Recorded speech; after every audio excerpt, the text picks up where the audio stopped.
Welcome to the home of WWE News Rumors and Gossip in real time. Click the bell, subscribe, and turn on all notifications today. Don't forget to become a channel member and send a super thanks donation below. And now, your host. He is the most consistent and dedicated in YouTube history, Seanzviewent. On Fightfuls, Sean Ross had discussed the controversial scheduling of WWE Evolution 2. And guys, it's so crucial. It's so important. Please donate below in the pinned comment section below this video in the comment section to help save and secure my future on YouTube. I can't do this alone. I need the help to support the backing of each and every one of you. Donate today and become a channel member. The controversial scheduling of WWE's Evolution 2, an all-women's premium live event set to take place this Sunday on the same weekend as AEW All in Texas, NXT's Great American Bash, and a high-profile Beyonce concert. The decision to stack these events in close proximity has sparked significant backlash from both fans and WWE talent, with several female wrestlers reportedly feeling after the company has set them up for failure. According to Fightful Select, WWE's decision to schedule Evolution 2 on Sunday has created logistical and promotional challenge. The event, which marks the return of WWE's all-woman show after its inaugural event in 2018, was initially planned for the previous weekend but was moved to align with the packed schedule. Sapp noted that only 5,000 tickets had been distributed for Evolution 2, a modest number considering the event was thrown together very quickly and lacks the star-studded announcement fans expected. And then you pair that with superstars down, superstars with injuries, rescheduling, conflict. When the announcement of this show was happened, I had a number of talent that were like, feels like we were set up, like we didn't know about it until a month before. It's across the street from the Beyonce and MLB All-Star Weekend during AEW All-In Weekend on the fourth show in town of the weekend, Sapp noted. It's baffling to me.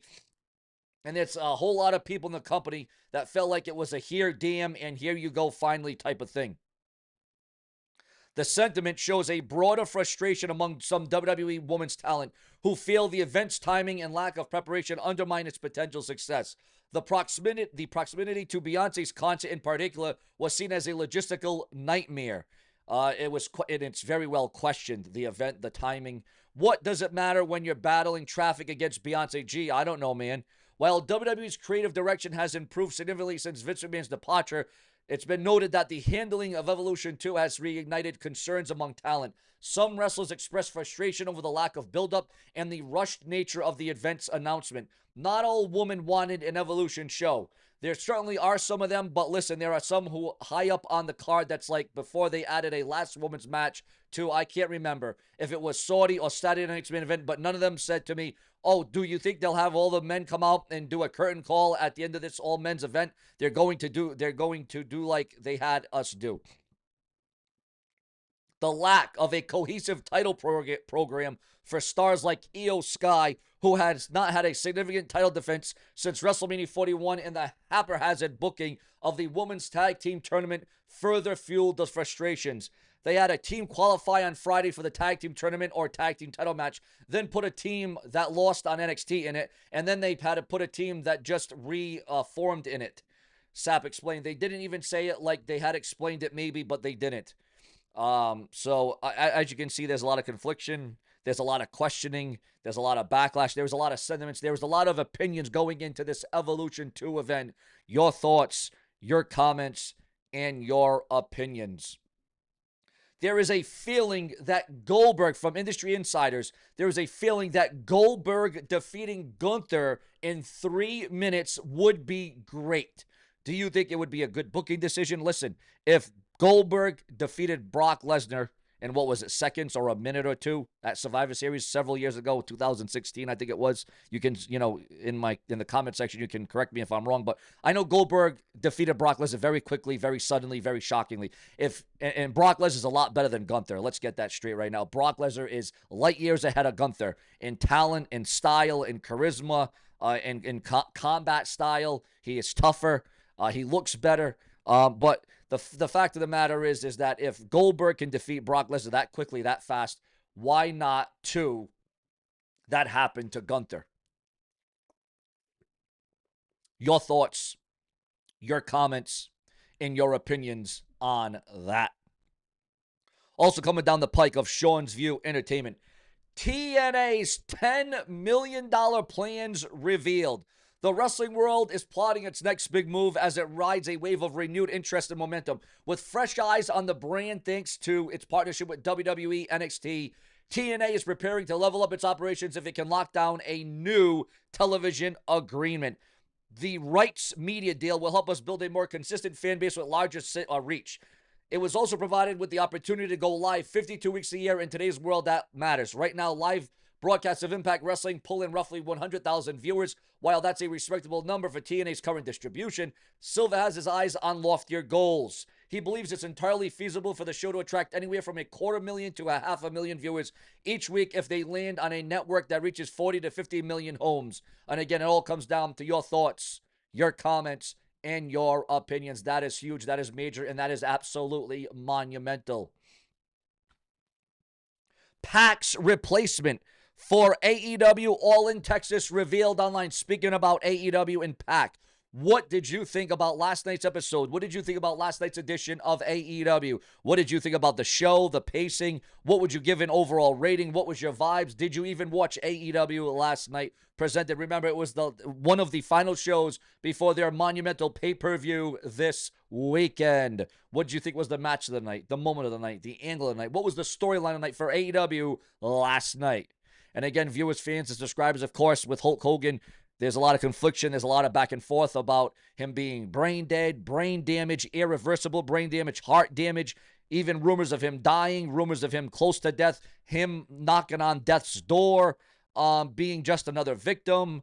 There's all these rumors and speculation, but as of now, Hulk Hogan, the death rumors are just that, rumors. It's gossip, it's hearsay.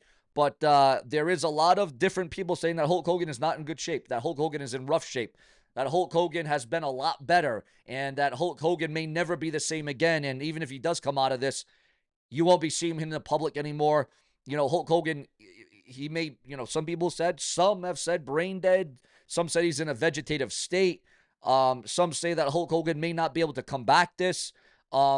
I don't know. There's all kinds of things being said and read and heard online, and it's just all over the place. But the one thing I want to say is that he is not dead. Nothing's been updated. Nothing's been said about that. But some are saying that he is in critical condition. Some are saying that this is the worst he has ever been. Some say that this is the lowest he has ever been health-wise.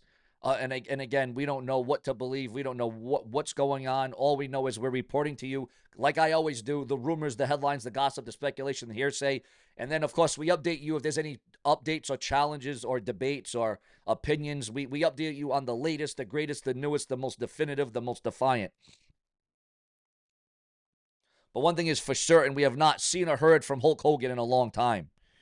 That's the thing about it there. And, he's got his new beer brand out. He's got this new, event starting soon. And it's very odd. It's very odd that we have not heard or seen anything from Hulk Hogan in quite some time. Jelly Roll reportedly training for WWE in-ring debut at SummerSlam. Also, TKO discussed buying TNA Wrestling amid the $10 million TV rights push. Woman high up on WWE COD were against Evolution 2. And viewers, fans, and subscribers, Rhea Ripley issues a warning to fans sending mail to her home.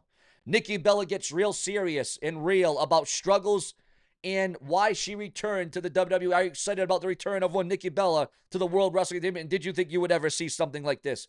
Goldberg admits that fan backlash hurt him, but says he turned the hate into fuel. Saraya, the former Paige, chose AEW over WWE at the time because they offered to sign her brother. Also, viewers, fans, and subscribers, Saraya Paige reveals timeline for in-ring, not retirement. Oh, no, I thought she said return. Retirement, it is for her retirement. Saraya said she definitely didn't want to still be in the ring at 53, joking that she would rather just go to bed. However, Saraya believes that she can still go about 10 more years out of her career. Wow, so that's good. That is good. 10 more years out of Paige. Your thoughts, your comments, and your opinions. Because if it weren't for you, there would be no show. And if you stay true, plenty more to come.